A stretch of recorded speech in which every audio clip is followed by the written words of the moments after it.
Pops, paano ang strategy mo sa copy trading ni Xness? Paturo naman. Yan, thank you sa tanong mo, Kevin Adam, no?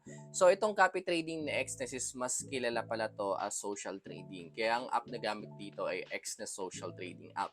So, iba pa to dun sa Xness Trading App talaga. So, yan, linawin ko lang yung part na yon. So, ito yung pinaka-homepage ni Xness Social Trading App.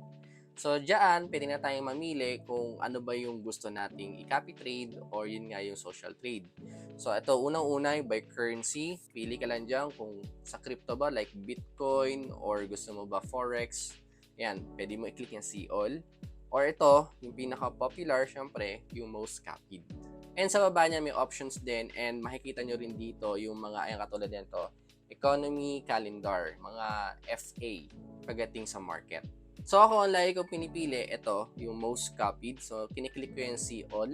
Pero let's say, click na lang natin yung number 1. So, ito na ngayon yung account ng number 1, no? O yung tinatawagan na master trader. So, ano yung unang dapat i-check dito? So, yan, nakita niyo sa taas, yan, i-click niyo lahat yan, lahat ng possible na pwede niyo i-review dito.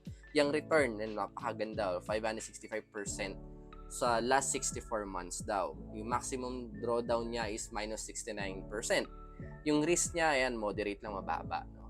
1 out of 10. At ito, importante rin sa akin itong i-check, itong orders, kasi gusto ko malaman kung meron ba siyang active trades at yung history trades niya. Ayan, currently, meron siyang 3 order. Itong dalawang yan.